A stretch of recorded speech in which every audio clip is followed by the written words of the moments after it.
نحمده ونصلي على رسوله الكريم أما بعد فأعوذ بالله من الشيطان الرجيم بسم الله الرحمن الرحيم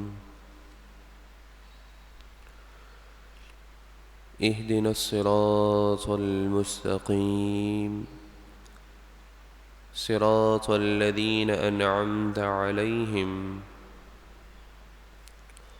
غير المغضوب عليهم ولا الضالين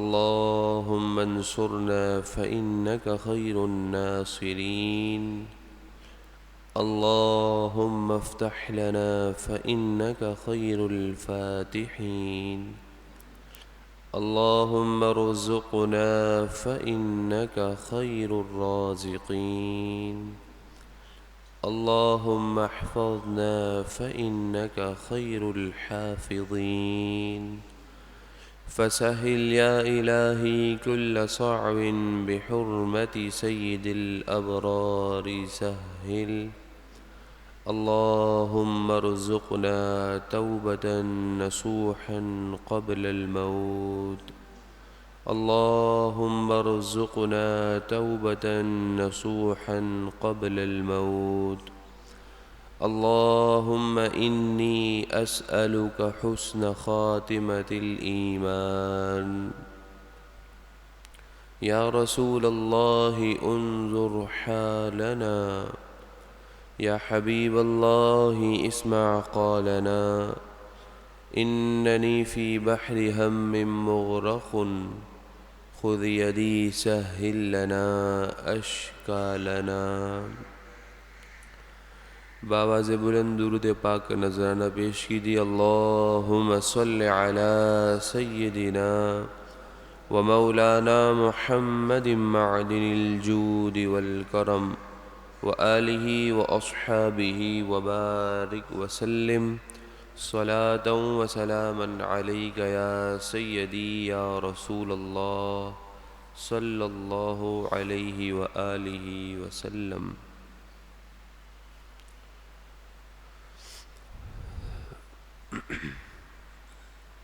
محترم دوستوں، بزرگوں، ساتھیوں، اللہ تبارک و تعالی کا فضل و کرم اور احسان کہ دیکھتے ہی دیکھتے الحمدللہ ہم 9ویں پارے کی تفسیر اور ترجمہ سماعت کر رہے ہیں۔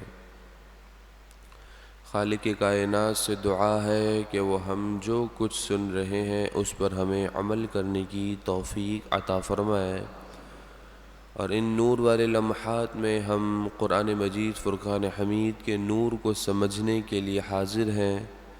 رب کریم اس نور کو ہمارے لیے دنیا و آخرت میں روشنی کا سبب بنائے۔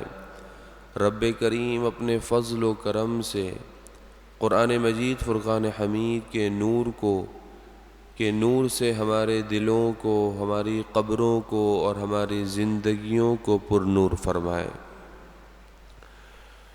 آمین بجاہ النبی الامین صلی اللہ علیہ وسلم۔ پچھلے درس کے اندر حضرت موسیٰ علیہ السلام اور فرعون کا وہ عظیم اور مشہور واقعہ جو جادوگروں کا تھا،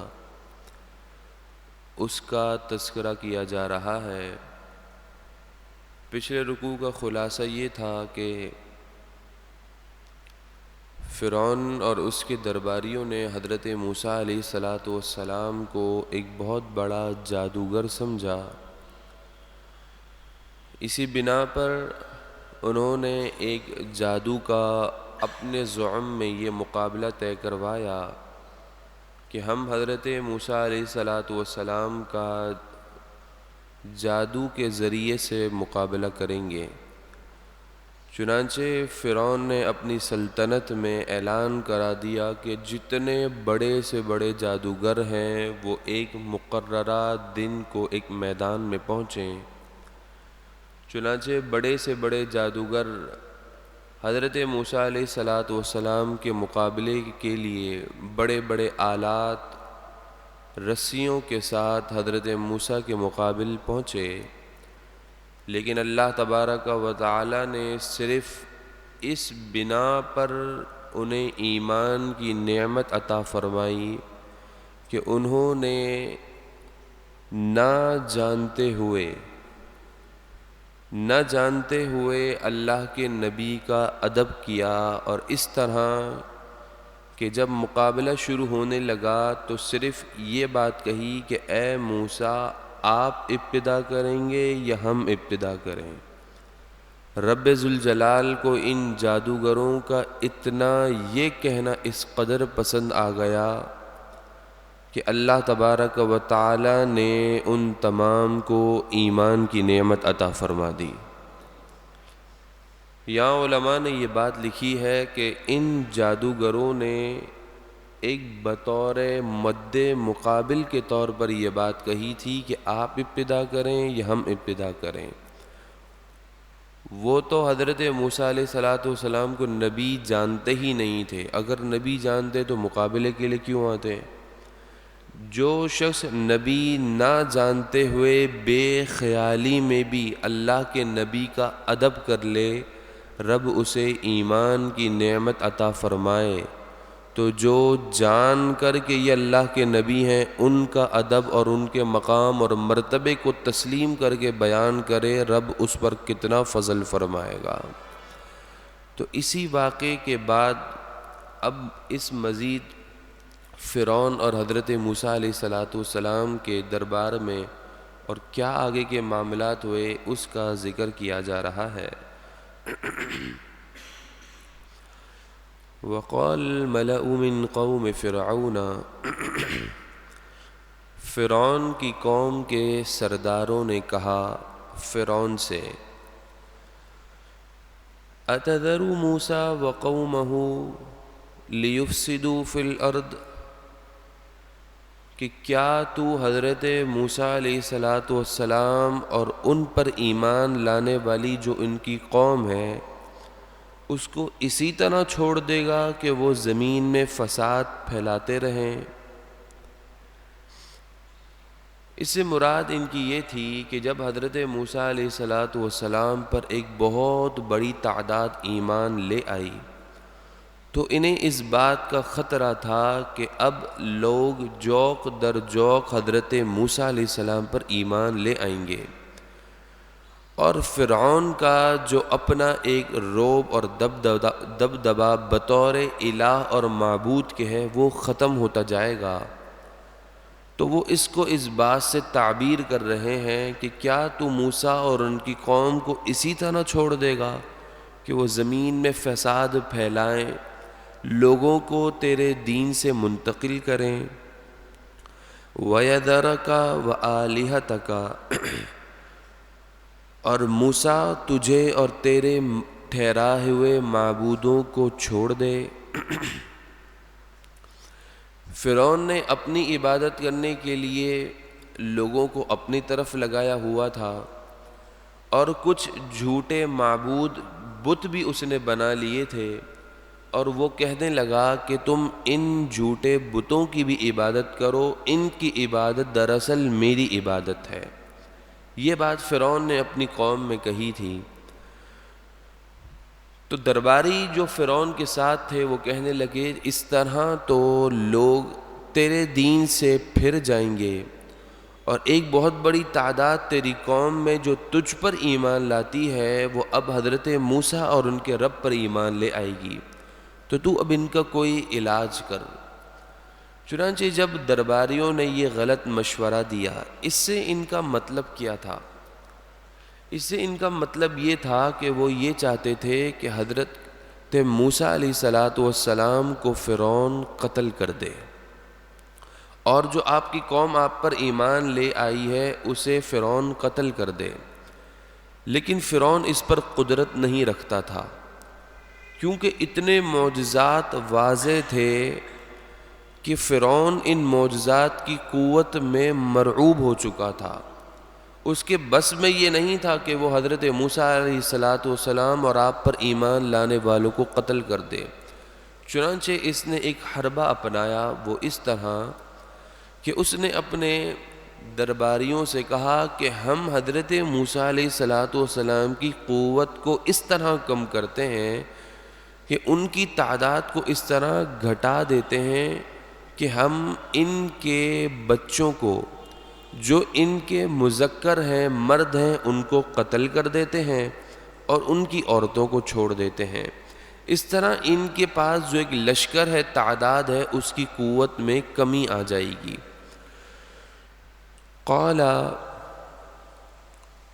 فرعون بولا، سنقتل ابناءہم ونستحیی نساءہم،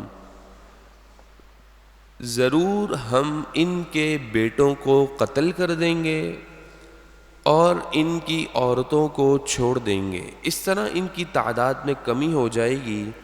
وَإِنَّا فَوْقَهُمْ قَاهِرُونَ، اور بے شک ہم ان پر غالب رہیں گے۔ قال موسیٰ لقومہ، حضرت موسیٰ علیہ السلام نے اپنی قوم سے کہا، آپ کی قوم بنی اسرائیل ہے، آپ نے اپنی بنی اسرائیل قوم سے کہا، استعینوا باللہ، گھبراؤ نہیں، تم اللہ تبارک و تعالی سے مدد طلب کرو، واصبروا، اور صبر کرو، جو تم پر وقتی مصیبتیں آ رہی ہیں، بلائیں، آزمائش آ رہی ہیں، ان پر صبر کرو۔ ان الارض للہ، کہ بے شک ساری زمینیں یہ اللہ ہی کے دست قدرت میں ہیں، تمام زمینوں کا مالک اللہ تبارک و تعالی ہے۔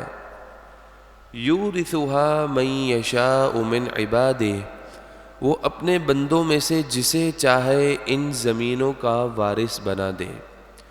یہ بات کہہ کر حضرت موسیٰ علیہ السلام نے اپنی قوم کو یہ امید دلائی کہ گھبرانے کی ضرورت نہیں ہے، انشاءاللہ تبارک و تعالی عن قریب جتنے بھی چیزوں پر یہ فرعونی قابض ہیں، جو جتنی بھی چیزیں ان کی ملکیت میں ہیں، یہ ساری چیزوں کا وارث اللہ تمہیں بنا دے گا۔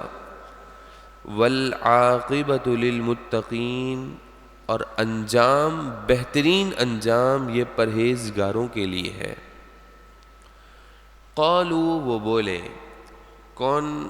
حضرت موسیٰ علیہ السلام پر ایمان رکھنے والی قوم یعنی بنی اسرائیل بولے، اوذینا من قبل ان تأتینا، کہ آپ کی تشریف آوری سے قبل بھی ہمیں بے شمار ان کی طرف سے اذیتیں دی گئی ہیں۔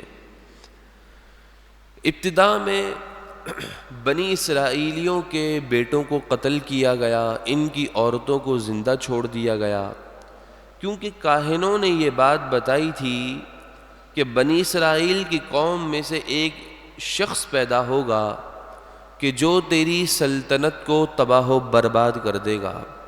فرعون نے جب سے یہ بات سنی تھی، اس نے بنی اسرائیل کے اندر یہ آرڈر جاری کر دیے کہ اب بنی اسرائیل میں جو بھی نومولود پیدا ہوگا بچہ، اسے قتل کر دیا جائے گا اور انہیں طرح طرح کی مصیبتوں میں مبتلا کیا جائے گا۔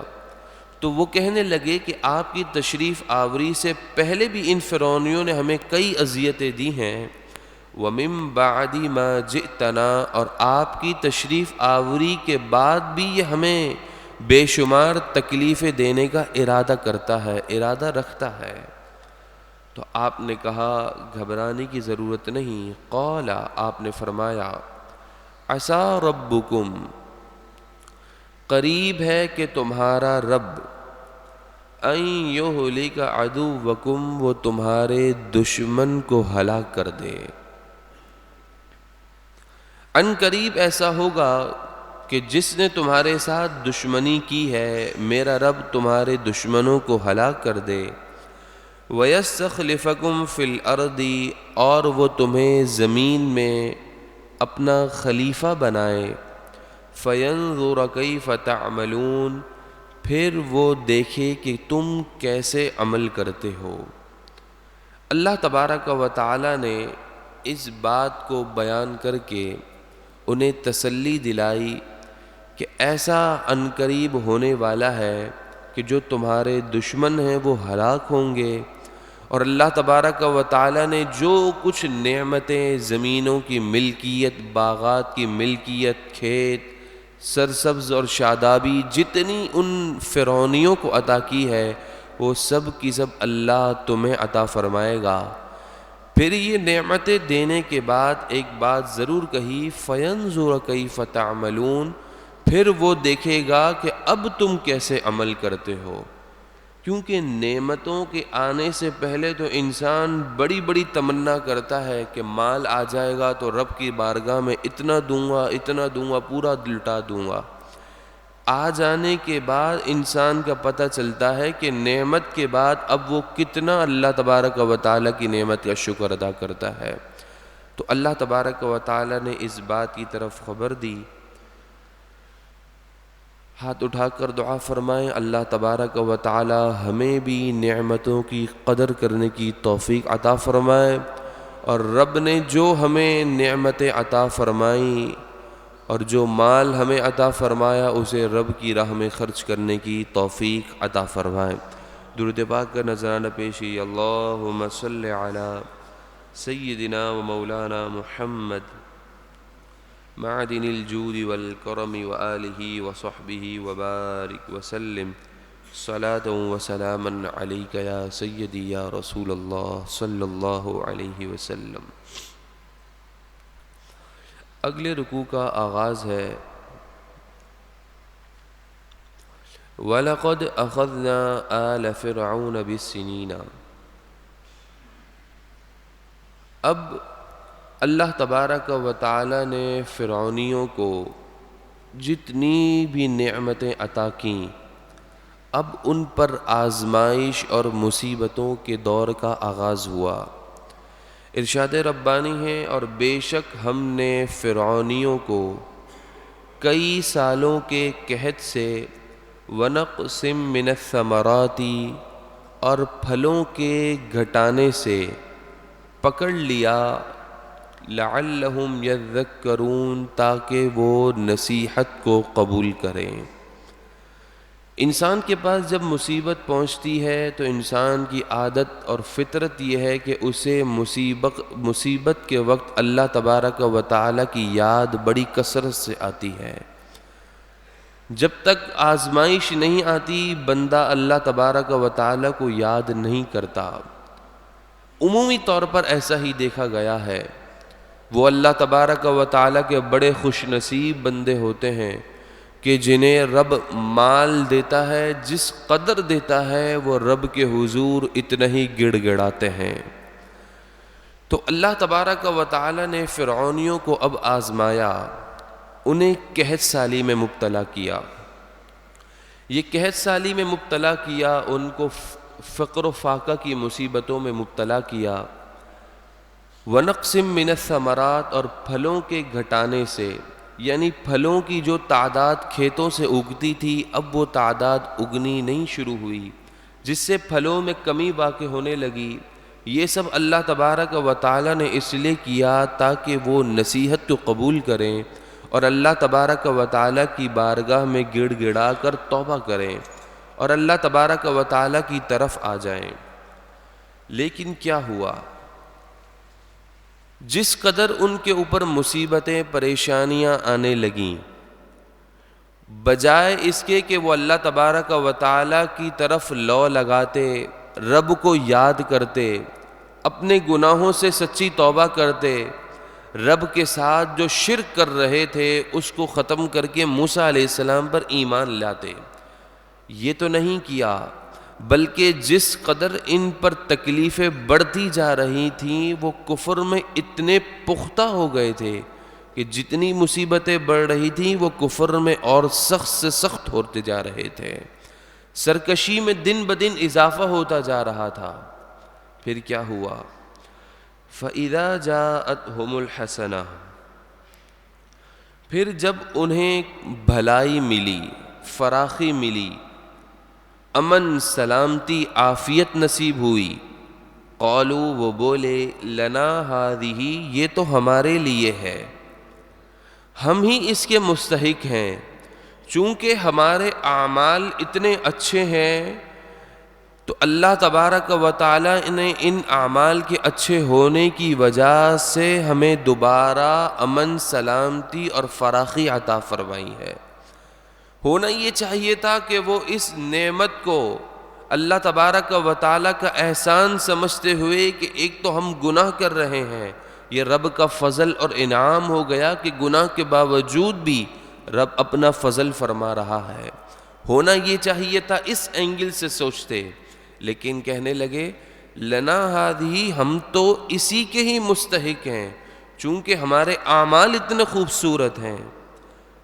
وَإِن تُصِبْهُمْ سَيِّئَةٌ اور جب انہیں کوئی برائی پہنچتی تو کیا کہتے ہیں یطیروا بموسیٰ ومن معہ، تو اسے بدشگونی لیتے موسیٰ علیہ السلام اور آپ کے ساتھ جتنے لوگ تھے ان سے بدشگونی لیتے۔ کیا مطلب؟ انہیں مصیبت پہنچتی تو اس مصیبت کا ذمہ دار موسیٰ علیہ السلام اور آپ کے ساتھ جو ایمان لائے انہیں ٹھہراتے اور کہتے کہ اے موسیٰ تم ہمارے درمیان موجود ہو تو اسی وجہ سے ہم پر مصیبتیں آ رہی ہیں، آپ موجود ہیں، آپ کے ساتھی موجود ہیں، تو یہ جتنی بھی بلائیں، آزمائش، تکلیفیں آ رہی ہیں یہ سب آپ کی وجہ سے آ رہی ہیں۔ تو اللہ تبارک و تعالی نے فرمایا الا سن لو، خبردار، انما طائرهم عند اللہ، بات صرف اتنی ہے کہ ان کی بدشگونی اللہ کے یہاں ہے، یعنی جو ان کے نصیب میں ہے، جو ان کے نصیب میں مقرر ہے وہ تو انہیں پہنچے گا ہی پہنچے گا۔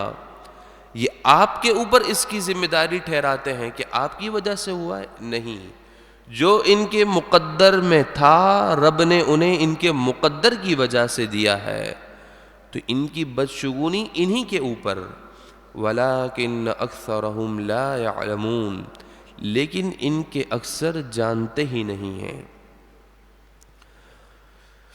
وَقَالُوا فرعونی بولے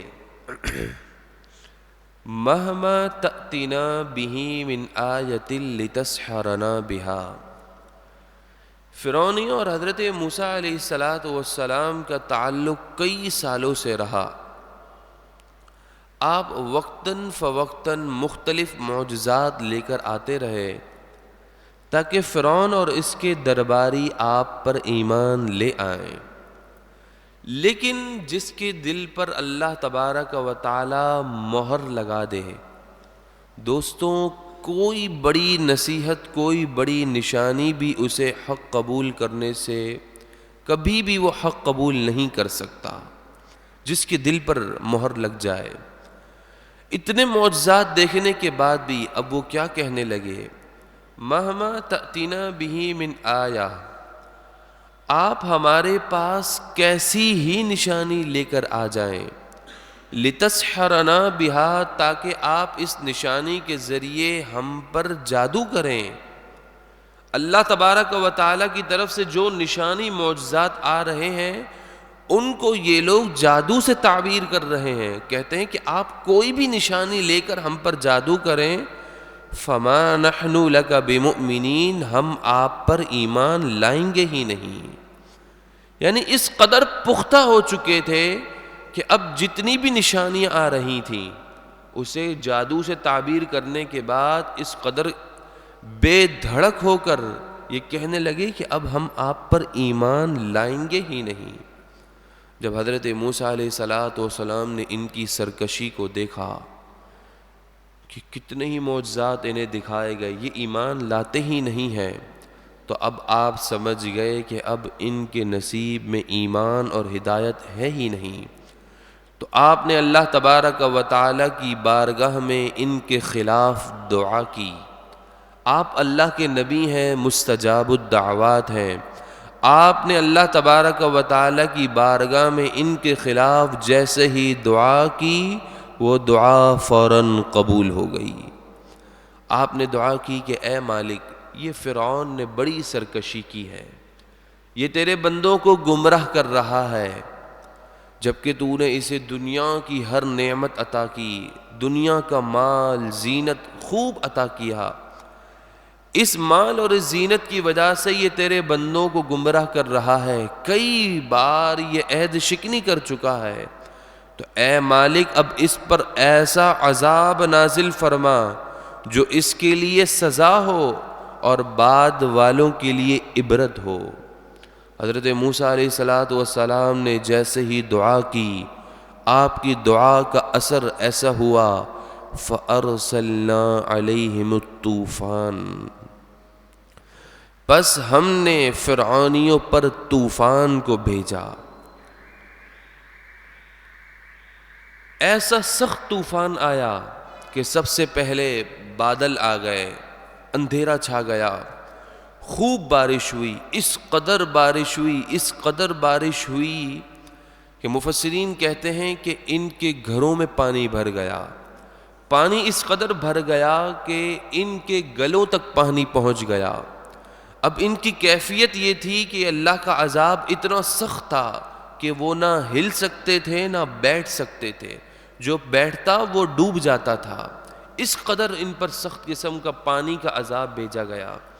یہ رو رو کر حضرت موسیٰ علیہ السلام کی بارگاہ میں آ کر کہنے لگے اے موسیٰ آپ ہمیں معاف کر دیجئے، آپ اپنے رب سے یہ دعا کیجئے کہ وہ اس بلا کو ہم سے دور کرے، ہم آپ سے وعدہ کرتے ہیں کہ ہم آپ پر اور آپ کے رب پر ایمان لے آئیں گے۔ چنانچہ 7 روز تک یہ عذاب رہا، پھر حضرت موسیٰ علیہ السلام نے ان کی اس توبہ پر اللہ تبارک و تعالیٰ کی بارگاہ میں دوبارہ ہاتھ اٹھائے۔ موسیٰ علیہ السلام کا ہاتھ اٹھانا تھا کہ وہ پانی یکدم ختم ہو گیا۔ اب کیا ہوا؟ اس پانی کے چلے جانے کے بعد ان کی زمینوں میں جتنے کھیت تھے وہ آباد ہو گئے، جو زمینیں بنجر تھیں وہ بھی آباد ہو گئیں۔ تو ہونا یہ چاہیے تھا کہ وہ اس نعمت پر شکر ادا کرتے ہوئے اپنے معاہدے پر قائم رہتے، رب پر ایمان لاتے، لیکن وہ یہ کہنے لگے کہ یہ پانی تو ہمارے لیے نعمت بن گیا، جو ہماری زمینیں ویران تھی وہ بھی آباد ہو گئی ہیں، تو اب ہم آپ پر اور آپ کے رب پر ایمان نہیں لائیں گے، العیاذ باللہ۔ جب انہوں نے عہد شکنی کی تو اب 1 ماہ کے بعد ان پر دوسرا عذاب اترا، والجرادہ، اور ٹڈیوں کا عذاب ہم نے فرعونیوں پر بھیجا۔ ٹڈی یہ ایک چھوٹا سا کیڑا ہے، اللہ تبارک و تعالیٰ نے اس ٹڈیوں کو ان پر مسلط کر دیا، یہ اس قدر تعداد میں تھے، اتنی تعداد میں تھے کہ ان کا چلنا پھرنا اٹھنا بیٹھنا محال ہو گیا۔ وہ جس طرف چلتے پاؤں میں اس قدر ٹڈیاں آ رہی تھیں، جہاں بیٹھتے وہاں پر ٹڈی، حتیٰ کہ جو کام کرنے کے لیے ہاتھ بڑھاتے وہ کام نہیں کر سکتے تھے۔ وہ اس عذاب سے اس قدر پریشان ہوئے کہ انہوں نے پھر حضرت موسیٰ علیہ السلام کی بارگاہ میں دعا کی کہ آپ اللہ کی بارگاہ میں دعا کریں، یہ عذاب ہم سے دور ہو، ہم آپ سے وعدہ کرتے ہیں کہ ہم آپ پر اور آپ کے رب پر ایمان لے آئیں گے۔ چنانچہ پھر حضرت موسیٰ علیہ السلام نے دعا کی، 7 دن تک یہ عذاب ان پر رہا، پھر یہ عذاب ختم ہو گیا۔ عذاب کے ختم ہو جانے کے بعد پھر بھی وہ حضرت موسیٰ اور آپ کے رب پر ایمان نہ لائے، اپنے معاہدے سے پھر گئے۔ 1 مہینے کا پھر فاصلہ گزرا تو اللہ تبارک و تعالیٰ نے ان پر ایک اور عذاب بھیجا، والقملا، اور جوؤں کا عذاب بھیجا۔ اس قدر جوئیں ہونے لگیں، اس قدر جوئیں ہونے لگیں کہ نہ صرف بالوں میں بلکہ جسم کے ہر عضو ہر بال پر اتنی جوئیں ہو گئیں کہ ان کا خون پورا چوس لیا۔ اس قدر جوئیں ہو گئیں کہ ان کے بھویں، ان کی پلکیں، جو کچھ بھی ان کے اعضاء پر جہاں جہاں بال تھے وہ ان جوؤں نے پورا چٹ کر دیا۔ اس عذاب کو دیکھ کر پھر وہ اللہ تبارک و تعالیٰ کے یہاں حضرت موسیٰ علیہ السلام کے پاس آئے اور کہنے لگے آپ ہمارے لیے اللہ تعالیٰ سے توبہ اور استغفار کیجئے، ہم آپ پر ایمان لے آئیں گے۔ چنانچہ پھر ان کے لیے توبہ اور استغفار کی گئی، عذاب ختم ہو گیا۔ عذاب کے ختم ہو جانے کے بعد ہونا یہ چاہیے تھا کہ وہ پھر ایمان لے آتے، لیکن اب بھی وہ ایمان نہیں لائے اور اپنے عہد سے دوبارہ وہ عہد شکنی کرنے لگے۔ اب ان کے اوپر چوتھا عذاب بھیجا گیا، والضفادع، اور مینڈکوں کا عذاب بھیجا گیا۔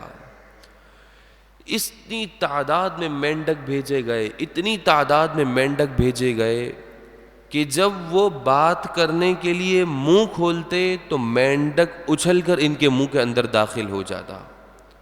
ان کا بات کرنا، کسی چیز کو پکڑنے کے لیے ہاتھ آگے بڑھاتے تو مینڈک اچھل کر ان کے ہاتھوں پر جا کر بیٹھ جاتے۔ اس طرح اس انداز سے انہیں تکلیف پہنچی کہ وہ پھر حضرت موسیٰ علیہ السلام کی بارگاہ میں آ کر توبہ کرنے لگے اور کہتے ہیں کہ ہم ایمان لے آئیں گے، اب ہم سچی توبہ کرتے ہیں، اب ہم جھوٹ نہیں کہیں گے، بس آپ تو اللہ تبارک و تعالیٰ کی بارگاہ میں ہمارے لیے توبہ اور استغفار کریں، ہم آپ پر ایمان لے آئیں گے۔ چنانچہ پھر آپ نے دعا کی، عذاب ختم ہو گیا۔ عذاب کے ختم ہو جانے کے بعد پھر بھی یہ قوم اتنی نشانیوں کے دیکھنے کے بعد بھی آپ پر ایمان نہیں لائی۔ اب جب 4 عذاب وقتاً فوقتاً مہینے مہینے کے فاصلوں سے انہوں نے دیکھا تو اب بھی ایمان نہیں لائے، تو پھر اللہ تبارک و تعالی نے ایک اور عذاب بھیجا، والدم، اور خون کا عذاب بھیجا۔ آسمان سے خون اتر رہا ہے، زمین سے خون آ رہا ہے، جس پتھر کو اٹھاتے خون ہی خون، نل کو کھولتے تو پانی کے بجائے خون آ رہا ہے۔ اس قدر پریشان تھے کہ اب پینے کے لیے پانی نہیں، کھانے کے لیے سالن کے لیے پانی نہیں، نہ پی سکتے ہیں نہ کھا سکتے ہیں۔ اس قدر پریشان ہوئے کہ ان کی عورتوں نے کہا کہ بنی اسرائیل کے گھر حضرت موسیٰ علیہ السلام پر جو ایمان لانے والی قوم بنی اسرائیل ہے ان کے گھر برابر میں ہیں، جاؤ ان کی عورتوں سے پانی کچھ لے آؤ۔ تو چنانچہ بنی اسرائیلیوں کے گھر میں گئے۔ بنی اسرائیلی جب اپنے لیے نلکا کھولتے تو پانی آتا، اور جیسے ہی کٹورا فرعونی اس نل کے نیچے رکھتے تو وہ خون میں تبدیل ہو جاتا۔ وہ اس قدر پریشان ہوئے کہ انہیں پیاس لگنے لگی، تو انہوں نے وہی پیالہ جو بنی اسرائیلیوں نے اپنے لیے پانی کا بھرا تھا، وہی پیالہ اٹھا کر جب اپنے منہ کی طرف لے جاتے تو وہ خون میں تبدیل ہو جاتا۔ اس قدر پریشانی ہونے لگی، پیاس کی شدت اس قدر تھی کہ وہ اس حد تک اتر آئے کہ کہنے لگے کہ بنی اسرائیلی اپنے منہ میں کلی کریں اور وہ پانی کا حصہ ہمارے منہ سے منہ ٹرانسفر کریں، جب تک بنی اسرائیلی کے منہ میں رہتا وہ پانی رہتا، جیسے ہی فرعونی کے منہ میں جاتا کلی کے ذریعے وہ خون ہو جاتا۔ اس قدر پریشانیوں کے بعد بھی اب وہ دوبارہ آخری بار حضرت موسیٰ علیہ السلام کی بارگاہ میں آ کر رو رو کر گڑ گڑا کر معافی مانگنے لگے کہ ہماری توبہ، ہم اب آپ پر ایمان لے آئیں گے۔ چنانچہ آپ شفیق مہربان تھے، آپ نے پھر ان کی بات رکھ لی اور اللہ تبارک و تعالیٰ کے حضور ان کے لیے دعا اور استغفار کی۔ یہ عذاب ان پر ختم ہو گیا، لیکن کچھ ہی مہینوں کے بعد یہ قوم پھر اپنے وعدے سے پھر گئی اور اب بھی وہ آپ پر ایمان نہیں لائی۔ اتنے عذابوں کے بعد اللہ تبارک و تعالیٰ نے فرمایا، آیات مفصلات، اتنے عذاب اور اتنی نشانیوں کے بعد بھی ہم نے اس کے بعد ان کے اوپر طرح طرح کی نشانیاں بھیجیں تاکہ وہ اب ایمان لے آئیں۔ لیکن کیا ہوا؟ فاستکبروا، انہوں نے تکبر کیا، وکانوا قوما مجرمین، اور وہ مجرم قوم تھی۔ دوستوں، کسی بھی بات کو قبول کرنے کے لیے یہ بات ضروری ہے کہ انسان کبھی تکبر نہ کرے۔ یہ تکبر انسان کو حق قبول کرنے سے بہت دور کر دیتی ہے۔ تکبر کیا ہے؟ انسان اپنے آپ کو خود ہی خود اتنا بڑا خیال کر لیتا ہے کہ وہ بات کو ماننا اپنی توہین سمجھتا ہے۔ تو اللہ تبارک و تعالی تکبر کرنے سے ہمیشہ محفوظ فرمائے۔ نبی کریم صلی اللہ علیہ وسلم نے فرمایا کہ جو لوگ اس دنیا میں تکبر کرتے ہیں، کل بروز قیامت وہ اس طرح اٹھائے جائیں گے کہ ان کے جسم چونٹیوں کی طرح ہوں گے اور ان کا سر وہ ایک عام آدمی کی طرح ہوتا ہے، ایسا ہوگا۔ اللہ تبارک و تعالی ہم تمام کو تکبر غرور سے ہمیشہ محفوظ فرمائے۔ وَلَمَّا وَقَعَ عَلَيْهِمُ الرِّجْزُ، اور جب ان پر عذاب آیا، قالوا، وہ کہنے لگے، یا موسیٰ، اے موسیٰ، ادع لنا ربک بما عہد عندک، آپ ہمارے لیے اپنے رب سے دعا کیجئے اس وعدے کے سبب جو آپ کے یہاں آپ کے پاس ہے۔ جو اللہ تبارک و تعالی نے آپ سے وعدہ کیا ہے اس وعدے کے سبب آپ ہمارے لیے دعا کیجئے۔ وہ وعدہ کیا ہے کہ جب آپ دعا کریں گے تو آپ کی بات قبول ہی کی جائے گی، تو آپ ہمارے لیے دعا کیجئے، ہم آپ پر ایمان لے آئیں گے۔ لئن کشفت عنا الرجز، وہ کہنے لگے کہ اگر آپ ہم سے اس عذاب کو دور کر دیں، پھیر دیں، لنؤمنن لک، تو ضرور بضرور ہم آپ پر ایمان لے آئیں گے، وَلَنُرْسِلَنَّ مَعَكَ بَنِي اسرائیل، اور ہم ضرور بضرور آپ کے ساتھ بنی اسرائیل کو بھیج دیں گے۔ فَلَمَّا كَشَفْنَا عَنْهُمُ الرِّجْزَ إِلَىٰ أَجَلٍ هُمْ بَالِغُوهُ، انہوں نے جب حضرت موسیٰ علیہ السلام کی بارگاہ میں آ کر یہ بات کی کہ آپ دعا کیجئے کہ آپ کا رب ہم سے اس عذاب کو دور کرے، آپ نے دعا کی۔ دعا کا نتیجہ یہ ہوا کہ پس جب ہم نے ان سے عذاب کو دور کر دیا، عذاب کو ان سے پھیر لیا ایک مقررہ مدت تک جس تک انہیں پہنچنا ہے، اس مدت تک جب ہم نے عذاب کو ان سے اٹھا لیا، اذا ہم ینکثون، تو اب وہ منہ پھیرتے ہیں۔ کیا بات کی تھی کہ عذاب جب دور ہوگا تو ہم ایمان لے آئیں گے، لیکن جب عذاب دور ہوا تو اب وہ منہ پھیر رہے ہیں، اپنی باتوں سے پھر رہے ہیں۔ تو کیا ہوا؟ اس کا نتیجہ کیا ہوا؟ اتنے وعدے کیے، اتنی مرتبہ دعائیں کرائیں، اتنی مرتبہ توبہ اور استغفار کیے، کچھ بھی توبہ اور استغفار کا پاس نہیں رکھا، رب سے کیے ہوئے معاہدے توڑ دیے، تو اب رب نے آخر پکڑ تو کرنی ہے۔ فَانْتَقَمْنَا مِنْهُمْ، پھر ہم نے ان سے انتقام لیا۔ بار بار رب کے حضور سچی توبہ کرنے کے بعد بھی گناہ کر رہے ہیں، کفر اور شرک کر رہے ہیں، تو پھر رب فرما رہا ہے پس ہم نے ان سے انتقام لیا۔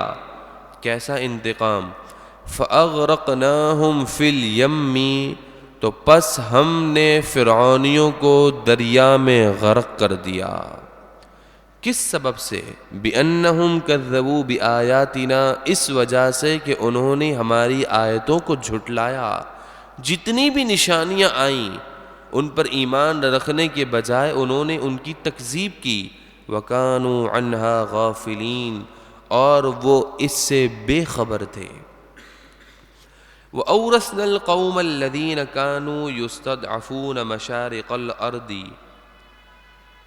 اور ہم نے اس قوم کو کہ جو بظاہر کمزور سمجھی جا رہی تھی، یعنی بنی اسرائیل، حضرت موسیٰ علیہ السلام پر ایمان رکھنے والی قوم یعنی بنی اسرائیل، ہم نے اس بنی اسرائیلی قوم کو جو بظاہر کمزور سمجھی جا رہی تھی، ہم نے اس کو زمین کے مشرقوں اور زمین کے مغربوں کا وارث بنا دیا۔ التی بارکنا فیہا کہ جس میں ہم نے خوب برکتیں رکھی ہیں، یعنی جس زمین کے اندر نہریں ہیں، درخت ہیں، کھیت ہیں، میوے ہیں، اللہ تبارک و تعالی فرما رہا ہے کہ ہم نے اس زمین کا وارث ان بنی اسرائیلیوں کو کر دیا۔ وَدَمَّرْنَا مَا وَتَمَّتْ كَلِمَةُ رَبِّكَ الْحُسْنَى، اور آپ کے رب کا اچھا وعدہ پورا ہوا، علی بنی اسرائیل، بنی اسرائیل پر، کس وجہ سے؟ بما صبروا، کہ انہوں نے صبر کیا۔ ان فرعونیوں نے کتنی تکلیفیں ان بنی اسرائیلیوں کو نہ پہنچائیں، ان کے بیٹوں کو قتل کیا، ان کی عورتوں کو زندہ چھوڑ دیا، ان کی جتنی بھی املاک تھی، جو کچھ ان کی ملکیت میں تھا وہ سب کا سب لے لیا، ان پر مصیبتیں، تکلیفیں، اذیتیں، کھانے کی بندشیں، رکاوٹیں، بے شمار تکلیفیں انہیں دی گئیں۔ انہوں نے ان تکلیفوں پر صبر کیا تو اللہ تبارک و تعالی نے وہ تمام نعمتیں جو فرعونیوں کو تھیں، اللہ نے وہ تمام نعمتیں بنی اسرائیلیوں کو عطا فرما دیں۔ وَدَمَّرْنَا مَا كَانَ يَصْنَعُ فِرْعَوْنُ وَقَوْمُهُ، جو کچھ فرعون اور اس کی قوم نے بنایا، تعمیر کیا، عمارتیں، محلات، جو کچھ فرعون اور اس کی قوم نے بنایا ہم نے ان کو تباہ و برباد کر دیا۔ وَمَا كَانُوا يَعْرِشُونَ، اور جو کچھ وہ تعمیر کرتے تھے وہ ان تمام چیزوں کو ہم نے تباہ و برباد کر دیا۔ وَجَاوَزْنَا بِبَنِي إِسْرَائِيلَ الْبَحْرَ، فرعون اور اس کی قوم 10ویں محرم کو دریائے نیل کے اندر غرق کر دی گئی۔ جب اس کی قوم اور فرعون دریائے نیل میں غرق ہو گئے تو اب اللہ تبارک و تعالی بنی اسرائیلیوں کے لیے فرما رہا ہے، وَجَاوَزْنَا بِبَنِي إِسْرَائِيلَ الْبَحْرَ، اور فرعون اور اس کے حواریوں کو غرق کر دینے کے بعد ہم نے بنی اسرائیل کو، قوم بنی اسرائیل کو دریا کے پار بھیج دیا، یعنی انہوں نے بھی بآسانی دریائے نیل کو کراس کر لیا۔ جب انہوں نے دریائے نیل کو کراس کیا، سب کچھ اپنی آنکھوں کے سامنے منظر دیکھا کہ فرعون اور اس کے ساتھی کس طرح دریائے نیل میں غرق ہوئے، تو اب کیا ہوا؟ یہ بنی اسرائیل کی قوم بھی بڑی ناشکری تھی، جو حضرت موسیٰ علیہ السلام پر ایمان لانے والی بنی اسرائیل کی قوم تھی، یہ بھی بڑی ناشکری تھی۔ سب کچھ اپنی نظروں کے سامنے دیکھنے کے باوجود کہ کس طرح اللہ نے انہیں مصیبتوں سے نجات دی، تکلیفوں سے نجات دی، فرعونیوں کو ان کے سامنے غرق کیا، جو کچھ اللہ نے فرعونیوں کو باغات، محلات، کھیت، جو کچھ انہیں دیا تھا ان تمام چیزوں کا وارث اللہ نے بنی اسرائیلیوں کو بنا دیا۔ اب اس قوم کا حال دیکھیے، جب یہ دریائے نیل کو کراس کر کے آگے جانے لگے، فَأَتَوْا عَلَىٰ قَوْمٍ يَعْكُفُونَ عَلَىٰ أَصْنَامٍ لَهُمْ، تو ان بنی اسرائیلیوں کا گزر ایسی قوم سے ہوا کہ وہ قوم کسی بچھڑے کی عبادت کر رہی تھی۔ وہ قوم اپنے ہاتھوں سے بنے ہوئے ایک بچھڑے کی عبادت کر رہی تھی۔ قالوا، وہ کہنے لگے، حضرت موسیٰ علیہ السلام سے کہتے ہیں، یا موسیٰ، اے موسیٰ، اجعل لنا الہا کما لہم آلہہ، کہ جیسا اس قوم کے لیے ان کے پاس ایک بچھڑا ہے جس کی وہ عبادت کرتے ہیں، تو آپ بھی ہمارے پاس ایک بچھڑا لے آئیں، ہم اس کی عبادت کریں۔ اتنی نعمتوں کے دیکھنے کے بعد یہ اب کفر اور شرک کا مطالبہ حضرت موسیٰ سے کر رہے ہیں کہ آپ بھی ہمارے پاس ایک الہ ایسا لے آئیں کہ جیسا ان کے پاس موجود ہے، یہ جس الہ کی عبادت کرتے ہیں ہم بھی ایسے ہی الہ کی عبادت کریں گے۔ تو آپ نے جب ان کی یہ بات سنی اور ان کا یہ مطالبہ سنا تو آپ نے کہا، قال انکم قوم تجہلون، موسیٰ علیہ السلام نے فرمایا، بے شک تم تو بڑی جاہل قوم ہو، دیکھتے نہیں کہ تمہارے رب نے تم پر کتنا فضل فرمایا؟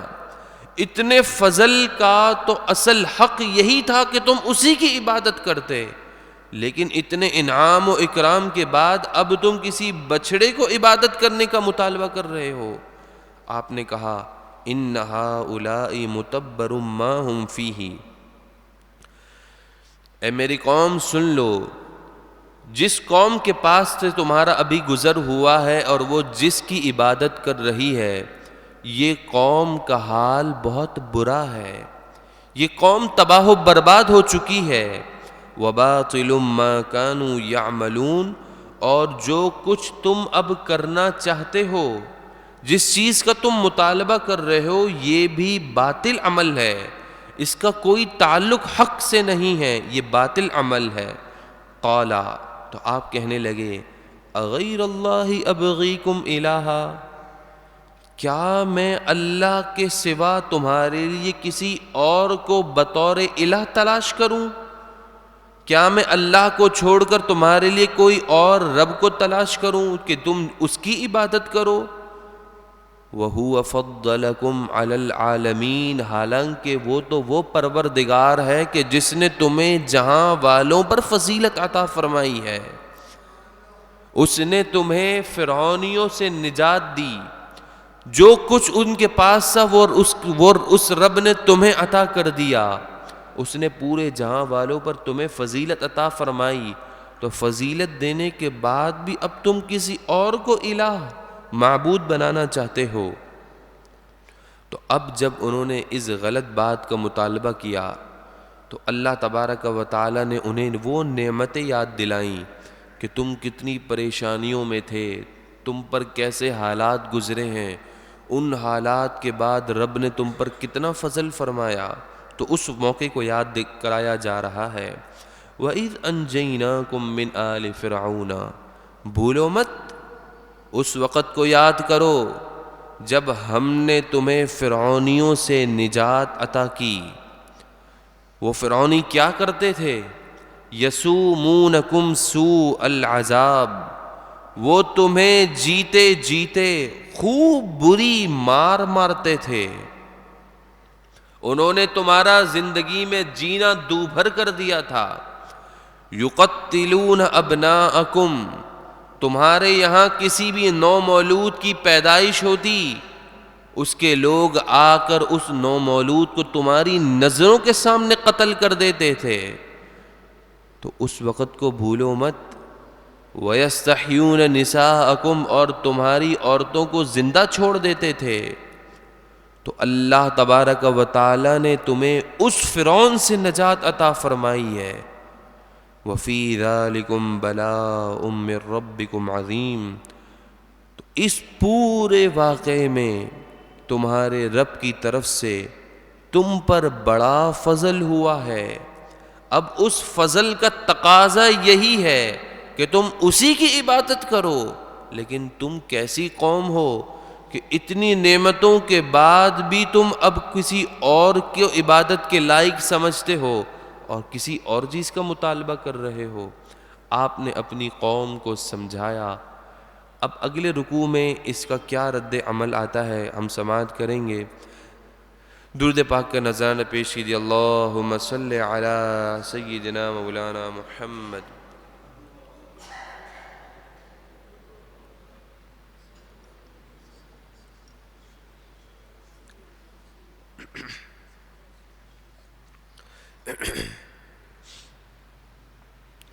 اگلے رکوع کا آغاز ہے۔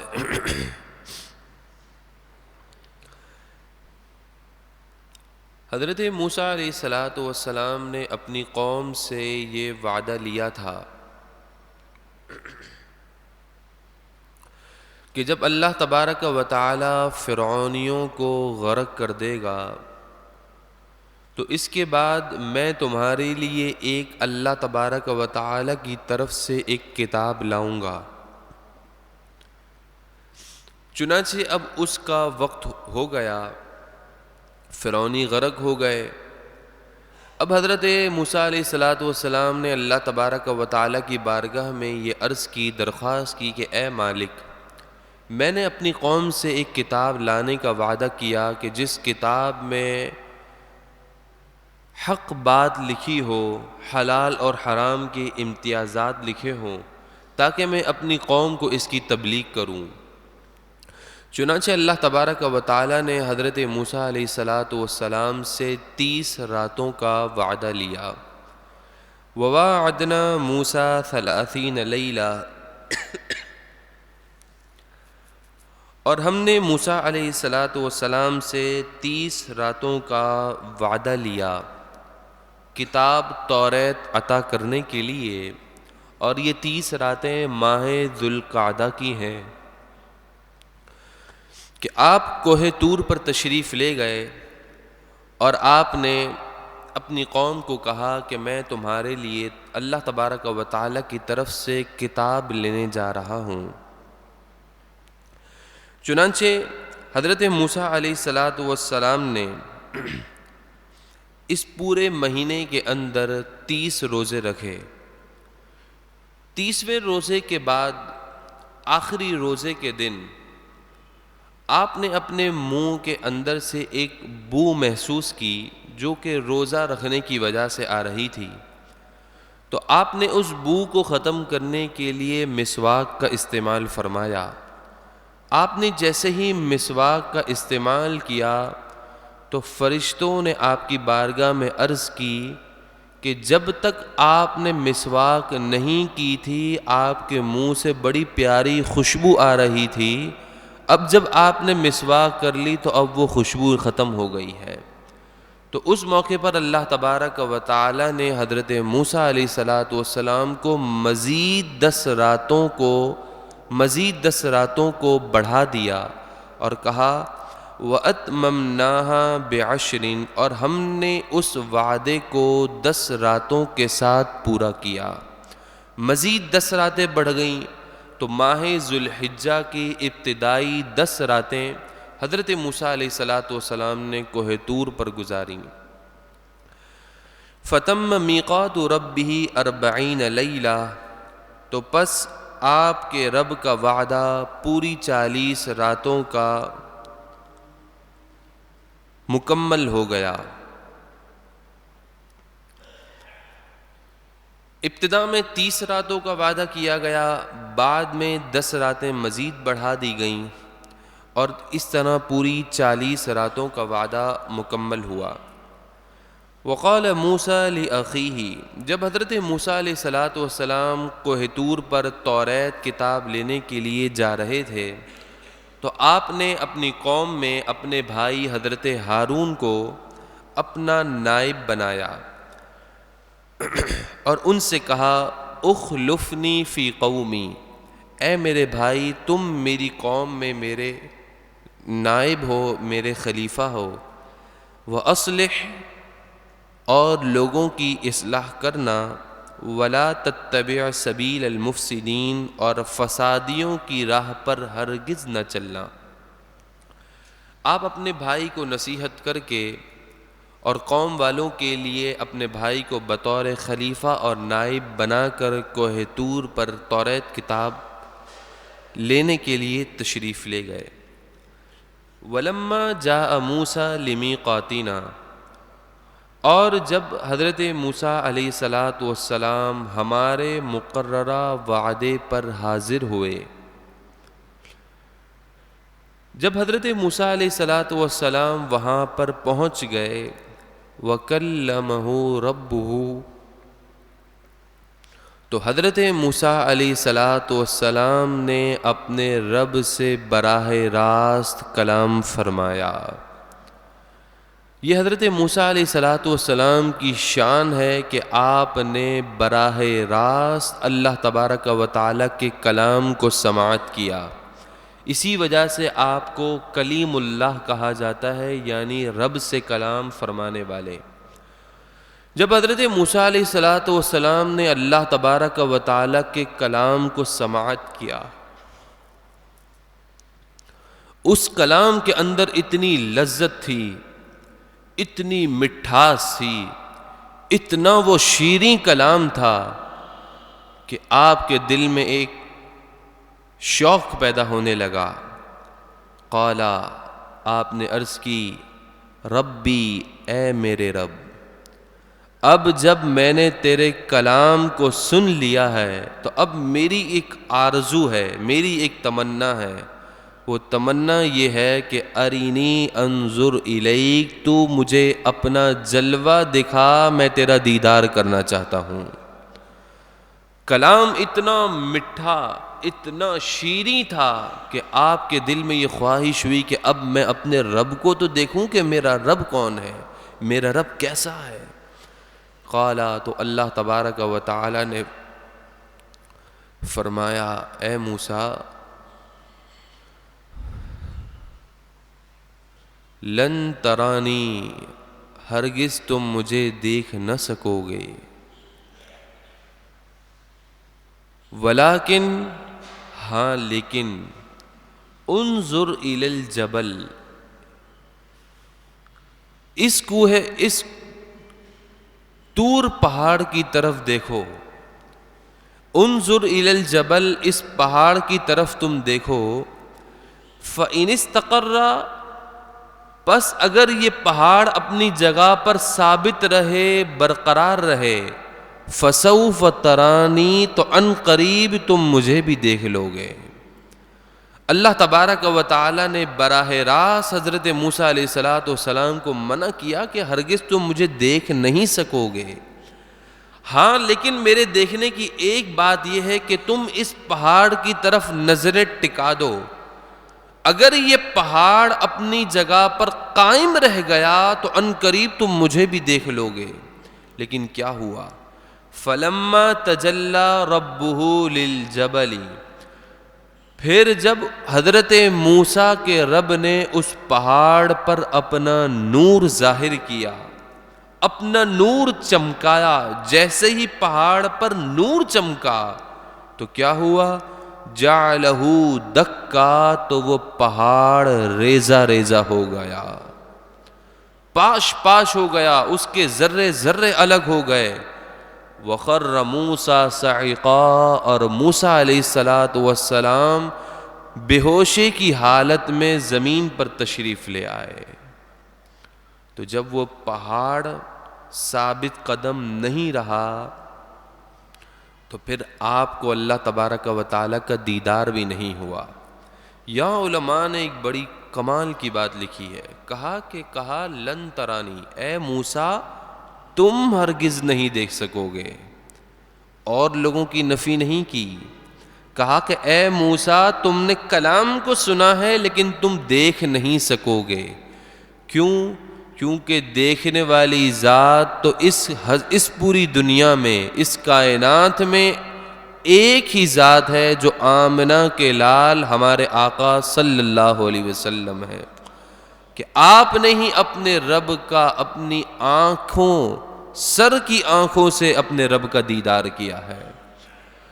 لیکن حضرت موسیٰ علیہ السلام نے صرف رب کے نور کو ایک جھلک اس پہاڑ پر جو پڑی تھی اس کی زیارت کی، اس کا دیدار کیا، تو موسیٰ علیہ السلام کی بینائی اتنی تیز ہو گئی کہ مفسرین فرماتے ہیں کہ حضرت موسیٰ علیہ السلام رات کے اندھیرے میں ایک کالے پہاڑ پر رات کی تاریکی میں ایک چھوٹی سی چلنے والی چونٹی کو بھی کئی میل دور سے دیکھ لیتے تھے۔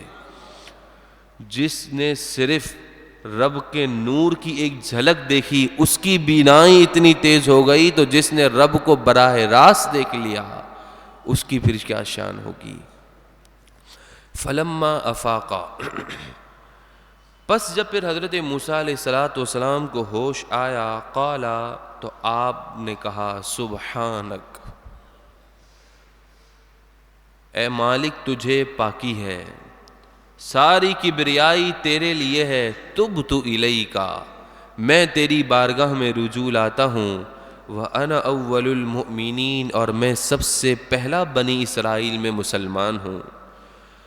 قال، اللہ تبارک و تعالی نے فرمایا، یا موسیٰ، اے موسیٰ، انی اصطفیتک علی الناس برسالاتی و بکلامی، اے موسیٰ بے شک میں نے تجھے لوگوں پر چن لیا ہے اپنی رسالت اور اپنے کلام کے ذریعے، یعنی میں نے تجھے لوگوں میں سے اپنی رسالت بھی تجھے عطا کی ہے اور اپنے ساتھ ہم کلام ہونے کا شرف بھی عطا کیا ہے۔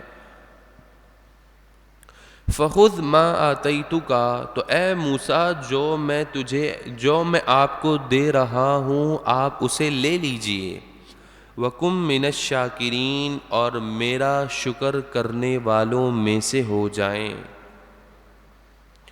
وَكَتَبْنَا لَهُ فِي الْأَلْوَاحِ مِن كُلِّ شَيْءٍ مَّوْعِظَةً وَتَفْصِيلًا لِكُلِّ شَيْءٍ۔ اب حضرت موسیٰ علیہ السلام کو توریت عطا کر دی گئی تو کہا گیا اور ہم نے حضرت موسیٰ علیہ السلام کے لیے ان تختیوں میں ہر چیز کی نصیحت اور ہر چیز کی تفصیل لکھ دی۔ توریت کے اندر ہر چیز کی نصیحت بھی موجود ہے اور ہر چیز کی تفصیل بھی موجود ہے۔ فَخُذْهَا بِقُوَّةٍ، تو اے موسیٰ آپ اسے مضبوطی کے ساتھ پکڑ لیجئے، وَأْمُرْ قَوْمَكَ، اور اپنی قوم کو حکم دیجئے، يَأْخُذُوا بِأَحْسَنِهَا، کہ وہ بھی اسے مضبوطی کے ساتھ احسن طریقے سے اسے تھام لے۔ سَأُرِيكُمْ دَارَ الْفَاسِقِينَ، کہ عن قریب میں تمہیں نافرمان لوگوں کا گھر دکھاؤں گا، یعنی جہنم دکھاؤں گا۔ سَأَصْرِفُ عَنْ آيَاتِيَ الَّذِينَ يَتَكَبَّرُونَ فِي الْأَرْضِ بِغَيْرِ الْحَقِّ، عن قریب میں اپنی نشانیوں سے ان لوگوں کو پھیر دوں گا جو زمین میں ناحق تکبر کرتے ہیں۔ جو لوگ تکبر کرتے ہیں اللہ تبارک و تعالی خود اس چیز کو پسند فرماتا ہے کہ وہ میری نشانیوں سے ہمیشہ کے لیے دور ہو جائیں۔ تکبر کیا ہے؟ اپنے آپ کو بڑا جاننا۔ اسی آیت کے تحت اسی تفسیر میں یہ بات لکھی ہے کہ فرمایا گیا کہ جو اللہ تبارک و تعالی کے اولیاء سے بغض رکھتے ہیں، ان سے دشمنی رکھتے ہیں، تو اللہ تبارک و تعالی ان کے بغض رکھنے کی وجہ سے خود یہ چاہتا ہے کہ یہ بندے میری نشانیوں سے ہمیشہ کے لیے دور ہو جائیں، کیونکہ یہ میرے ولیوں کو، میرے نیک بندوں کی شان کو تسلیم نہیں کرتے اور ان کی شان کو تسلیم کرنے کے معاملے میں تکبر کرتے ہیں اور یہ خیال کرتے ہیں کہ اللہ نے انہیں کچھ نہیں دیا۔ تو جو لوگ تکبر کرتے ہیں رب یہ چاہتا ہے کہ وہ رب کے دربار سے محروم ہو جائیں۔ وَإِن يَرَوْا كُلَّ آيَةٍ لَا يُؤْمِنُوا بِهَا، اور اگر وہ سب کی سب نشانیاں دیکھ لیں، یہ متکبرین جو حق سے پھرنے والے ہیں، یہ ہر قسم کی نشانی دیکھ لیں، لا یؤمنوا بہا، اس کے باوجود بھی وہ ایمان نہیں لائیں گے۔ وَإِن يَرَوْا سَبِيلَ الرُّشْدِ، اور اگر وہ ہدایت کا رستہ دیکھ لیں، یہ متکبرین اگر ہدایت کا رستہ دیکھ لیں، لا يَتَّخِذُوهُ سَبِيلًا، تو وہ اس ہدایت کے رستے پر چلنا پسند نہیں کریں گے۔ وَإِن يَرَوْا سَبِيلَ الْغَيِّ، اور اگر یہ حق سے پھرے ہوئے متکبرین کسی غلط رستے کو دیکھ لیں، کسی گمراہیت والے رستے کو دیکھ لیں، یتخذوہ سبیلا، وہ فوراً اس رستے پر چلنا پسند کریں گے، کیونکہ انہیں گمراہیت میں اٹریکشن ہے، یہ فوراً اس کی طرف مائل ہو جاتے ہیں اور حق کو یہ اپنے پیٹھ پیچھے پھیر دیتے ہیں اور حق کو قبول نہیں کرتے۔ یہ سب کیوں ہو رہا ہے؟ صرف ایک ہی بات ہے، ذَلِكَ بِأَنَّهُمْ كَذَّبُوا بِآيَاتِنَا، یہ اس لیے کہ ہم نے اپنے نبیوں کو جو نشانیاں دیں، انہوں نے اس نشانیوں کی تکذیب کر کے ہمارے نبیوں کی توہین کی۔ جو نبیوں کی توہین کرتا ہے رب اسے کبھی ایمان کی نعمت نہیں دیتا، اسے تباہ و برباد کر دیتا ہے۔ وَكَانُوا عَنْهَا غَافِلِينَ، اور وہ ان نشانیوں سے بے خبر تھے۔ وَالَّذِينَ كَذَّبُوا بِآيَاتِنَا، وہ لوگ جنہوں نے ہماری نشانیوں کو جھٹلا دیا، ان کی تکذیب کی۔ وَلِقَاءِ الْآخِرَةِ، اور آخرت کے روز ہماری ملاقات کو جھٹلا دیا، تو کیا ہوا؟ حبیطت اعمالہم، ان کے اعمال ضائع ہو گئے۔ دنیا کے اندر انہوں نے جتنے بھی نیک اعمال کیے، چاہے مخلوق کے لیے کیے، انسانیت کے لیے کیے، انسانیت کو فائدہ پہنچانے کے لیے طرح طرح کے نیک کام بھی کیے، لیکن جب وہ ہماری نشانیوں کو انہوں نے جھٹلا دیا، رب کی نشانی انبیاء علیہم السلام ہے، رب کی نشانی اولیاء کرام علیہم الرضوان ہے، جنہوں نے ہماری نشانیوں کی تکذیب کی۔ جیسا مقام اور مرتبہ ہم نے اپنے نبیوں، ولیوں، نیک بندوں کو عطا کیا، اگر کسی شخص نے ان کے مقام اور مرتبے کو تسلیم کرنے میں ذرہ برابر بھی شک کیا تو اس نے ہمارے نبی کی، ہمارے ولی کی شان کو گھٹا دیا۔ تو حبیطت اعمالہم، ان کے اعمال ضائع ہو گئے۔ هل یجزون الا ما كانوا يعملون، تو انہیں کیا بدلہ ملے گا مگر وہی ملے گا جو کچھ وہ کرتے تھے۔ جو کچھ انہوں نے کیا انہیں اسی کا ہی بدلہ دیا جائے گا۔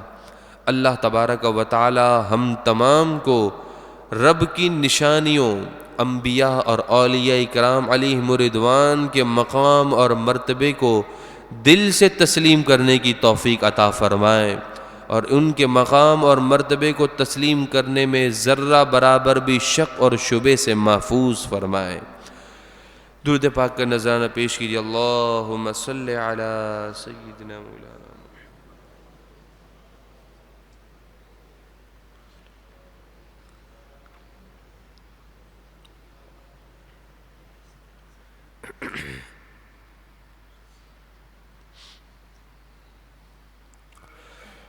وَاتَّخَذَ قَوْمُ مُوسَى مِن بَعْدِهِ مِنْ حُلِيِّهِمْ عِجْلًا جَسَدًا لَهُ خُوَارٌ۔ جب حضرت موسیٰ علیہ السلام کوہ طور پر توریت کتاب لینے کے لیے تشریف لے گئے تو آپ کی قوم نے آپ کے بعد اپنے زیورات سے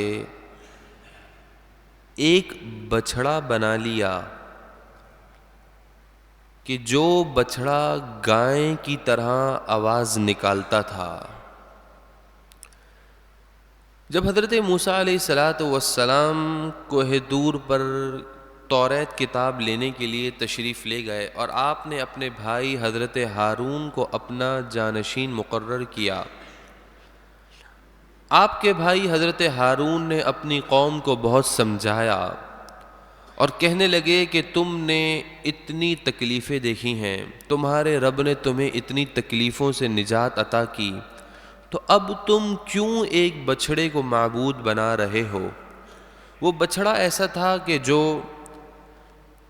گائے کی طرح آواز نکالتا تھا۔ الم یرو، تو انہیں کہا جا رہا ہے کیا انہوں نے نہیں دیکھا؟ انہ لا یکلمہم، کہ جس بچھڑے کو وہ معبود بنا رہے ہیں یہ بچھڑا تو ان سے کلام ہی نہیں کرتا، نہ تو کلام کرتا ہے نہ ہی ان کے کلام کو سنتا ہے۔ ولا یہدیہم سبیلا، اور نہ ہی انہیں کوئی صحیح راہ بتاتا ہے۔ یہ تو خود ان کے ہاتھوں کا بنایا ہوا بچھڑا ہے، انہوں نے خود اسے تراشا ہے، یہ خود ایک پتھر ہے، یہ خود ایک عاجز اور ناقص ہے۔ یہ کیسے لوگ ہیں کہ اپنے ہاتھ سے بنے ہوئے بتوں کی عبادت کرتے ہیں؟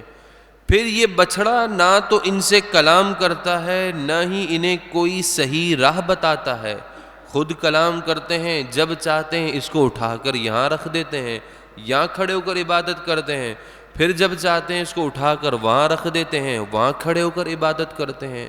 تو یہ کیسا ان کا الہ ہے کہ خود چاہتے ہیں جہاں چاہتے ہیں اپنے الہ کو اپنے ساتھ لے جاتے ہیں، تو کیا وہ دیکھتے نہیں ہیں اس پورے منظر کو؟ اتخذوہ، انہوں نے اس بچھڑے کو معبود بنا لیا، وَكَانُوا ظَالِمِينَ، اور وہ بڑے ظالم تھے۔ وَلَمَّا سُقِطَ فِي أَيْدِيهِمْ، اور جب بچھڑے کو معبود بنانے کے بعد وہ اپنے کیے ہوئے پر پچھتانے لگے، وَرَأَوْا، اور وہ سمجھے کہ أَنَّهُمْ قَدْ ضَلُّوا، کہ بے شک ہم بہک چکے ہیں، گمراہ ہو چکے ہیں، تو قالوا، وہ بولے، لَإِن لَّمْ يَرْحَمْنَا رَبُّنَا وَيَغْفِرْ لَنَا، تو کہنے لگے کہ اگر ہمارا رب ہم پر رحم نہ فرمائے اور ہماری بخشش اور مغفرت نہ فرمائے، لَنَكُونَنَّ مِنَ الْخَاسِرِينَ، تو ضرور بالضرور ہم تباہ و برباد ہونے والوں میں سے ہو جائیں گے۔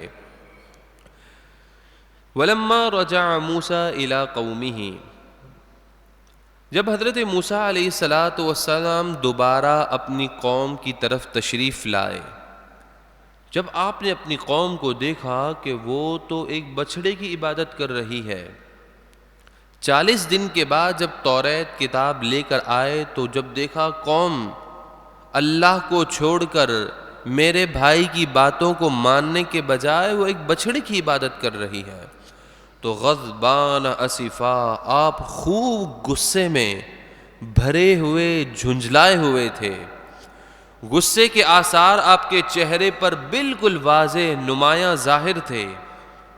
قالا، تو آپ کہنے لگے اپنے بھائی سے، حضرت ہارون سے آپ نے کہا، بئس ما خلفتمونی من بعدی، تم نے میرے بعد کیسی جانشینی کی ہے؟ کیا تم نے میری قوم کو سنبھالا نہیں، ان کی اصلاح نہیں کی، انہیں اس بچڑے کی عبادت سے روکا نہیں؟ تم نے آخر کیسی میری جانشینی کی، تم میرے کیسے نائب بنے رہے؟ آپ اپنے بھائی حضرت ہارون پر غصہ ہوئے۔ اعجلتم امر ربکم، آپ نے اپنی قوم سے کہا کہ کیا تم اپنے رب کے حکم کے بارے میں جلدی کرتے ہو؟ جب میں نے کہا کہ میں کوہ طور پر جا کر توریت کتاب لا رہا ہوں تو تم کم سے کم میرا انتظار تو کرتے، تم میرے آنے سے پہلے ہی تم کفر اور شرک میں مبتلا ہو گئے۔ وَأَلْقَى الْأَلْوَاحَ، آپ کو اس قدر غصہ تھا کہ جتنی تختیاں آپ رب کی طرف سے لائے تھے آپ نے ان تختیوں کو غصے میں آ کر پھینک دیا، آپ نے ان تختیوں کو زمین پر ڈال دیا، اور غصے کا عالم یہ تھا، وَأَخَذَ بِرَأْسِ أَخِيهِ يَجُرُّهُ إِلَيْهِ، اور آپ نے اپنے بھائی حضرت ہارون کے سر کے اگلے حصے کے بالوں کو پکڑا اور اسے اپنی طرف کھینچا۔ آپ کو غصہ آیا ہوا تھا، اس بات پر حضرت ہارون پر غصہ تھا کہ آپ نے میری قوم کو سنبھالا کیوں نہیں، ان کی اصلاح کیوں نہیں کی؟ تو حضرت ہارون علیہ السلام نے حضرت موسیٰ سے کہا کہ میں نے آپ کی قوم کو خوب سنبھالا، بہت انہیں سمجھایا، بہت ان کی اصلاح کی، لیکن یہ قوم مانتی ہی نہیں تھی، میری باتوں کو ماننے کے بجائے میری باتوں کا استہزاء مذاق بنا رہی تھی۔ تو آپ نے کہا، قال ابن ام، حضرت ہارون نے اپنے بھائی حضرت موسیٰ علیہ السلام سے یوں عرض کی، اے میری ماں کے بیٹے، کتنا ہی لطف اور دو بھائیوں کے درمیان محبت کا رشتہ ہے۔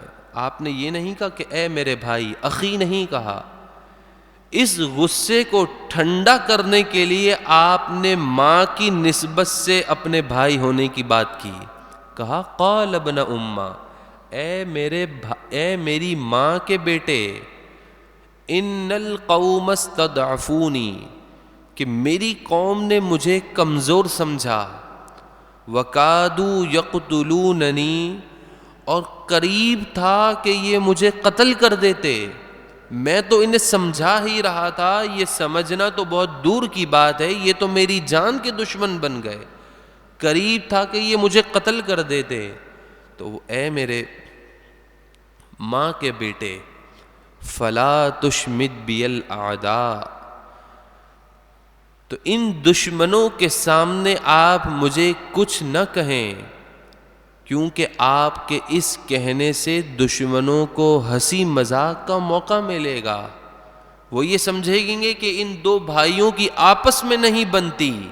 تو آپ ایسا نہ کیجئے، میں نے آپ کی قوم کی پوری اصلاح کرنے کی کوشش کی، یہ مانتی ہی نہیں ہے، تو آپ مجھ پر دشمنوں کو نہ ہنسائیے، وَلَا تَجْعَلْنِي مَعَ الْقَوْمِ الظَّالِمِينَ، اور مجھے ظالموں کے ساتھ نہ ملائیے، میرا قصور نہیں ہے، میں نے اپنے طور پر پوری کوشش کی تھی۔ جب آپ نے اپنے بھائی حضرت موسیٰ علیہ السلام سے یہ بات کہی تو حضرت موسیٰ علیہ السلام کا غصہ ٹھنڈا ہوا۔ قال، آپ نے عرض کی، ربی، اے میرے رب، اغفر لی، تو میری بخشش اور مغفرت فرما، ولی اخی، اور میرے بھائی حضرت ہارون کی بھی بخشش اور مغفرت فرما۔ آپ نے اللہ تبارک و تعالیٰ کی بارگاہ میں ہاتھ اٹھا کر اپنے اور اپنے بھائی کے لیے دعائے مغفرت کی۔ وَأَدْخِلْنَا فِي رَحْمَتِكَ، اور تو ہمیں اپنی رحمت خاص میں داخل فرما، کیونکہ وَأَنْتَ أَرْحَمُ الرَّاحِمِينَ، کیونکہ بے شک تو ہی سب سے زیادہ رحم کرنے والا ہے۔ جتنے بھی لوگ رحم کرنے والے ہیں، ان تمام رحم کرنے والوں میں سب سے زیادہ رحم کرنے والا اے مالک تو ہی ہے، تو تو ابھی ہم پر اپنا رحم فرما اور اپنی رحمت خاص میں ہمیں داخل فرما۔ حضرت موسیٰ علیہ السلام نے اپنے لیے اور اپنے بھائی کے لیے دعا کی۔ انشاءاللہ تبارک و تعالی کل کے رکوع میں اس بات کا ذکر آئے گا کہ پھر جب اس قوم نے دوبارہ جب بچھڑے کو معبود بنا لیا تو اب ان کے اوپر اللہ تبارک و تعالی نے عذاب کو نازل کیا، جس کا ذکر انشاءاللہ کل کے درس میں آئے گا۔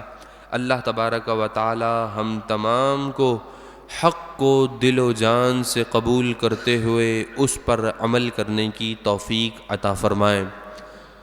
آج کے دن کی نسبت ہمارے دلوں کی دھڑکن، ہمارے دلوں کا سکون، ہمارے دلوں کا چین امیر المجاہدین فنا فی خاتم النبیین حضرت علامہ حافظ خادم حسین رضوی رحمۃ اللہ تعالی علیہ سے ہے۔ دوستوں، اللہ تبارک و تعالی نے علامہ خادم حسین رضوی رحمۃ اللہ تعالی علیہ کو کیا مقام اور مرتبہ عطا فرمایا۔ آپ کی پوری سیرت کو اگر ایک لفظ میں بند کیا جائے تو وہ یہی ہے کہ جو ہمیں سبق ملتا ہے وہ یہی ہے کہ اگر تم اپنے رسول آقا کریم علیہ السلام کی عزت اور حرمت پر ہمہ وقت پہرا دو تو رب تمہیں بھی اتنی عزتوں سے نواز دے گا۔ آپ کی زندگی کا ایک ہی سبق ہے کہ آپ نے اس امت کے اندر عشق رسول کا جام لوگوں کو پلا دیا، کیونکہ عشق رسول وہ ایک پاور ہے جو بزدلوں کو جرت مند بنا دیتی ہے۔ عشق رسول میں وہ پاور ہے کہ جس کے اندر رسول اللہ کا عشق کی ایک چنگاری بھی لگ جائے نا، پھر اس کے سامنے دنیا کی کوئی مصیبت نہیں رہتی۔ سب سے بڑی مصیبت اور آزمائش اگر بظاہر دیکھیں تو موت ہے، جہاں پر انسان آ کر رک جاتا ہے، یہاں پر انسان کے آ کر بس ہو جاتی ہے، لیکن جس کے دل کے اندر عشق رسول موجود ہو وہ موت کو اپنے گلے لگا لیتا ہے۔ یہ بات تو ہم نے ابھی اسی دھرنے کے اندر بھی دیکھی ہے کہ کیسے کیسے حضور کے غلام تھے، کیسی کیسی قربانیاں دینے کے بعد بھی اس دھرنے میں موجود تھے۔ ہماری ایک ملاقات ایک بھائی سے ہوئی، ان کا لاہور دھرنے کے اندر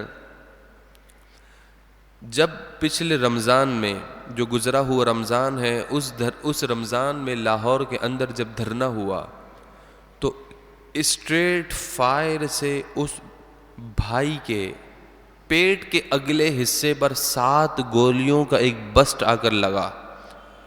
وہ بھائی کہتا ہے کہ اتنی تکلیف تھی کہ میرا پورا پیٹ کھل گیا، اور صرف پیٹ ہی نہیں کھلا، اندر کا پورا ڈائجسٹو سسٹم، آنتیں وغیرہ اس طرح باہر آنے لگیں کہ میں ان کو اٹھا کر اندر رکھ رہا تھا۔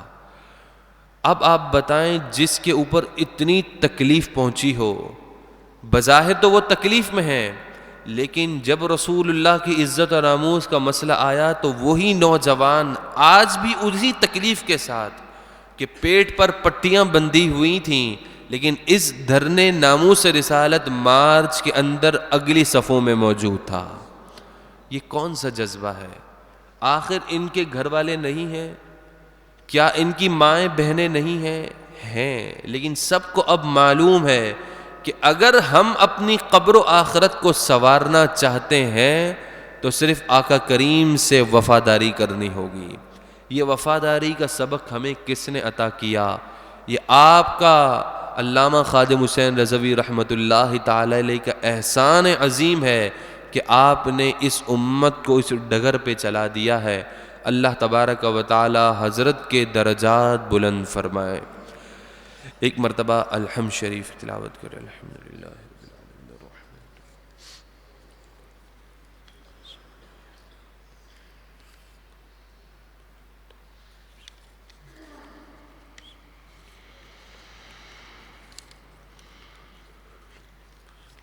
الحمدللہ رب العالمین والصلاة والسلام علی اشرف الانبیاء والمرسلین۔ اے مالک و مولا، اے پروردگار، ہماری حاضری کو اپنی بارگاہ میں قبول اور منظور فرما۔ اے رب کریم، اپنے فضل و کرم سے جو کچھ ہم نے سنا اسے یاد رکھتے ہوئے عمل کی توفیق عطا فرما۔ ہمارے صغیرہ کبیرہ گناہوں کو معاف فرما، ہمارے گناہوں کو نیکیوں سے تبدیل فرما۔ اے مالک، قرآن کریم کے نور سے ہماری قبر، ہماری زندگی کو پر نور فرما۔ حاضرین کی تمام دلی جائز تمناؤں کو پورا فرما۔ جو بے اولاد ہیں انہیں اولاد نرینہ نصیب فرما۔ صاحب اولاد کو والدین کی آنکھوں کی ٹھنڈک بنا۔ اے رب کریم، رزق حلال میں وسعتیں برکتیں نازل فرما۔ اے مالک و مولا، جو پریشان حال ہیں ان کی پریشانیوں کو دور فرما۔ اے مالک و مولا، اے پروردگار، اس درس قرآن کو اپنی بارگاہ میں قبول اور منظور فرما۔ اس کا ثواب حضور پر نور صلی اللہ علیہ وسلم کی بارگاہ میں پیش کرتے ہیں، قبول اور منظور فرما۔ آپ کے وسیلے سے تمام انبیاء کرام، تمام صحابہ کرام، تمام ازواج مطہرات، صدیقین، شہداء، صالحین، بالخصوص سید الشہداء حضور غوث اعظم رضی اللہ تعالی عنہ کو پیش کرتے ہیں، قبول اور منظور فرما۔ تمام اولیاء کرام حضرت آدم علیہ السلام سے لے کر جتنے مؤمنین، مؤمنات، مسلمین، مسلمات آئے، بالخصوص حضرت سید شاہ جمال، حضرت خواجہ محکم الدین سیرانی، اور بالخصوص حضرت علامہ اقبال علیہ رحمہ، اور ہمارے دلوں کی دھڑکن، محافظ ناموس رسالت، قائد ملت اسلامیہ، علامہ خادم حسین رضوی رحمۃ اللہ تعالی علیہ کی بارگاہ مقدس میں پیش کرتے ہیں، قبول اور منظور فرما۔ اے مالک و مولا، اے پروردگار، آپ نے جو مشن عطا فرمایا ہے کہ حضور کی عزت و ناموس پر، تحفظ عقیدہ ختم نبوت پر اپنے آپ کو ہمہ وقت پیش کرنا، اے مالک اس مشن کو ہمیشہ اپنے ذہنوں میں یاد رکھتے ہوئے عملی میدان میں کردار ادا کرنے کی توفیق عطا فرما۔ اے مالک و مولا، اس مشن کو اپنی نسلوں میں منتقل کرنے کی توفیق عطا فرما۔ تحریک لبیک یا رسول اللہ پاکستان کو ہر آن، ہر سیکنڈ، ہر لمحہ عروج کامیابی عطا فرما۔ امیر محترم حضرت علامہ حافظ سعد حسین رضوی کو جلد باعزت عظیم الشان کامیابی کے ساتھ رہائی عطا فرما۔ اے مالک و مولا، اے پروردگار، ہم تمام کی تمام دعائیں، التجائیں اپنی بارگاہ میں قبول اور منظور فرما۔ اس درس قرآن کا جملہ عبادات کا ثواب بالخصوص محمد اقبال بھائی کو پیش کرتے ہیں، قبول اور منظور فرما۔ وصلی اللہ تعالی علی خیر خلقہ محمد وعلی آلہ وصحبہ اجمعین برحمتک یا ارحم الراحمین۔